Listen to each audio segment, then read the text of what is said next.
Batman, a movie that I anticipated for so long. There was so much hype looming when thinking of this movie prior to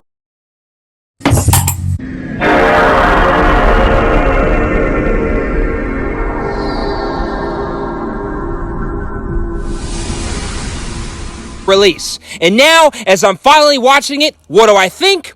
So they're trying to go for the whole noir thing. Interesting. A mixture of noir meets dark. Interesting combination. It builds atmosphere and tone. This reminds me of the Joker movie, and when they tried to build its world more realistically. It has a deep Victorian meets noir style. Interesting. The soundtrack is really good. It feels Victorian. I remember Dishonored being like that. This movie's flow is interesting, and the noir speech flows with the story in unison. Interesting. Dang, this is a dark freaking Gotham. So he's been saying it the whole time. Now I want to see it. I am the Shadows. Time to see it in action. Look out. It's Nostalgia Critic. One of the guys in the scene looks like Nostalgia Critic. LOL.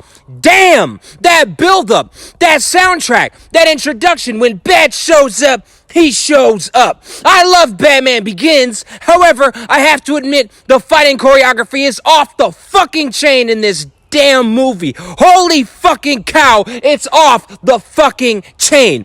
It's even better than Batman Begins, and it was brutal, intense, and awesome. And the way Batman was during that time, his introduction is just damn. That's what I'm talking about. DC is more interesting than Marvel. This is why I love DC. That soundtrack is sick. It feels so Victorian. It matches this version of Gotham. Its world is shockingly real and mixed. You can tell they mixed a few genres with it. That's interesting. There's a crime scene and bats after they scold each other for a while. He just figured out the riddle of the crime scene. The Riddler, in the beginning, I'm assuming that's him. He kills a reporter. I believe some high-level reporter guy from my recollection.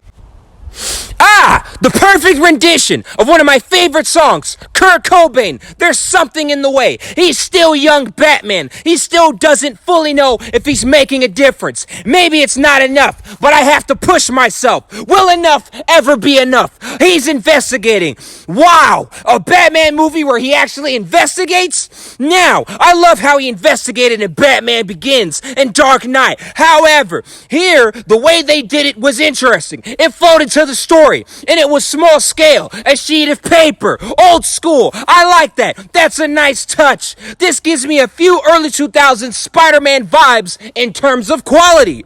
In terms of atmosphere and tone, it's Victorian and dark, somber, and realistic. The conversation between him and Alfred has a really powerful effect while saying the smallest amount. I love that. DC is killing it. I remember seeing Shazam. That was quality. The chemistry between him and Gordon is really good. Damn, this movie is a surprise. You better get out of here or that suit's gonna get wet. Mine or yours. That was one of the pivotal moments of the character of Batman right there. Selina Kyle. Yeah, she's probably gonna look at you if you're a bat, but she didn't pay it much mind. Is that Colin Farrell? I almost missed that. That makeup is way too good. He's playing Penguin. Interesting. The performances in this movie are amazing. Selina, she's on the phone. The scene's cutting to her now.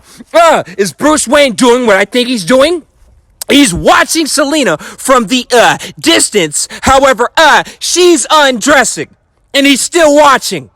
That transition into Catwoman was flawless. She's experiencing this kind of thing. She's got gear material, ski mask, the atmosphere, and tone matches her character. That's interesting. You're pretty good at that. I was thinking the same thing. The martial arts choreography is aggressive and intense. The music, her theme is so good. I'm pretty sure that's Catwoman's theme. That theme is so like it gives me chills. The Riddler. He killed him because he was not who he pretended to be. He's like an evil, nerdy guy who is highly intelligent, but taken to the ultimate level, and he's got some power now. It's kinda intriguing, not gonna lie. The convo and chemistry between Batman and Selina is interesting. In this scene, it's done pretty well. You have lots of cats. That's the thing about Strays. Selina's dialogue is so genuine and real. She has a cool edge to her character, too. That slight edge is Catwoman. That's interesting. You can feel both. You can feel that in there. All right. So she's looking for a friend. And her and Batman decide to work together so he can get closer to Falcone. She can get information and find her friend. They're working together.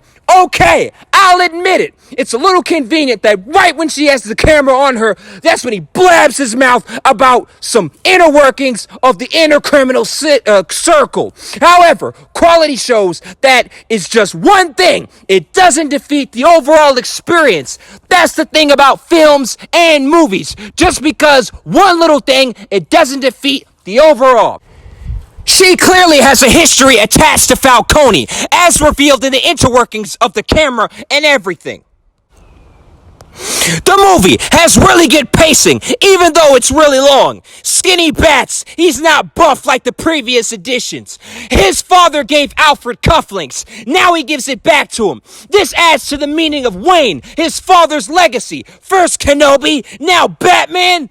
Dark Victorian atmosphere. For a second, he had to be Batman without the suit. A car crashed. Bruce saved someone. This time, not Batman. However, unlike other adaptations, there is very little separations between Bruce and Batman. This is a unique adaptation of Batman. Instead, he is crossing between the two. The Riddler is really smart. That's elaborate and brilliant at the same time, and he's kind of scary. The Riddler is fucking batshit crazy, but intelligent, and he has a reason for what he's doing. The corruption in Gotham, these higher-ups, I suppose he's sick of it. He prosecutes certain cases, but won't say it. He's afraid to say it. He said he didn't ask me that. So that is why the Riddler is after him. The people he prosecutes. Batman barely even moved before it exploded, and he's still alright. How is that possible? I guess it would have looked bad if he left him at any point. He'd rather die than talk. What was he afraid of? That's why the cops turned against Batman. There could be corruption inside. Jim Gordon, he might seem like he's up Batman's butt now, but in actuality, he's trying to help him. Jim Gordon finally confirms this to Batman. As the intensity of the scene grows and the police turn against Batman, damn, they actually started shooting at him. Holy fucking cow. Selina has some great dialogue in this movie, and she finally discovers her friend too. She's not looking so hot. She died. The Batmobile. Holy fucking cow. The way they build this up, man. I can't believe that's Colin Farrell. That makeup is shockingly real. He's vengeance. The chase is one of the greatest chase scenes I've seen in years. The tension, the build-up, the look on Batman's face, the intensity. Holy fucking flippity flying cow. They put so much effort where it counts, especially during the crash. You hear the music, and he walks up to him. I am vengeance. He doesn't say that, but that's how it feels.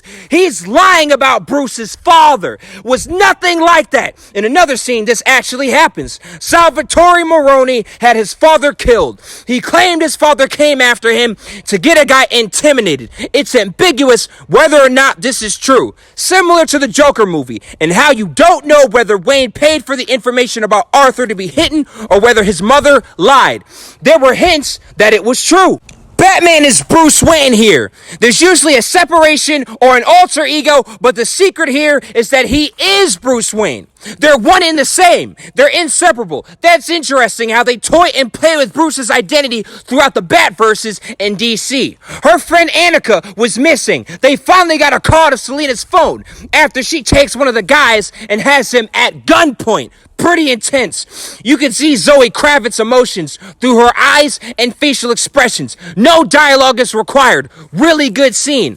Come on, vengeance. Let's kill that son of a bitch. No, that's not the way. There is another way. He owns half the city. Great line. She's Falcone's daughter, and he's trying to kill her, and she wants to kill him for what happened to her mother and Annika.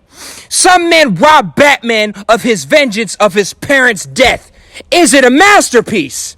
If it pieces together to a cohesive whole, the cinematography, the storytelling, the dialogue execution, is it a masterpiece? The Riddler is an evil, basement-dwelling nerd mastermind. It's amazing.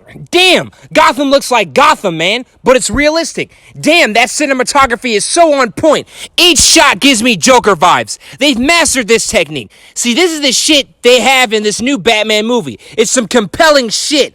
Gordon's one of the best characters in the movie. It's amazing. The movie feels like a mix of two, where one is meant to be experienced through the film itself, the next is sort of a character study of Batman, so it can be seen as both. That's crazy. Usually a film is either one or the other. This is some compelling shit they do here with the Batman. Fun fact, I hated this movie when I first watched it, and it has this much quality. Who would have thought? Batman's theme, dude, that new theme is sick. When Batman comes, he comes home with the paint. Selina had one of the best story arcs in the movie, trying to find her friend, then going on a spy-like espionage mission with Batman. That's crazy. That's some interesting shit. I just didn't expect that. Riddler versus Batman. Interesting. Are there parallels? Selina saved him. That's great. Damn, it was shot so well. See, when you flesh your shit out with the characters, it could do some damage. They actually kissed. I didn't know cats like bats. Damn, Batman just had one of the best Batman moments ever. That's badass motherfucker pumped himself full of adrenaline, then saved Selina in turn, but almost beat Riddler to death. Damn, this is awesome! I have to admit this might be one of the best Batman movies of all time. It's gonna go down as something special. Is that like Spider-Man 2, where he actually saves the people that actually had weight? Good job. Damn, it ends so well. That's how you transition. Now, the way it started is the way it ends. As his voice and music flows, the atmosphere returns. One of the best scenes plays too, when he grasps the lady's arm in confirmation as she thanks him for saving her life. No dialogue, just music. The expressions, excellent. That's excellent use of characterization in film. Just great job. I'm shocked. You know, I'm always complaining, but man, I can't complain. Here, this is not what I expected.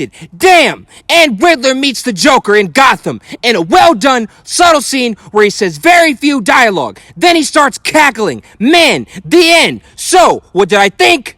The shit is raw. The shit is deep. For real. And it's some compelling shit. Not what I expected. And that's what I'm laying down. This was Tarragon. And to those of you out there, what's up? How you doing? And I am now out this piece.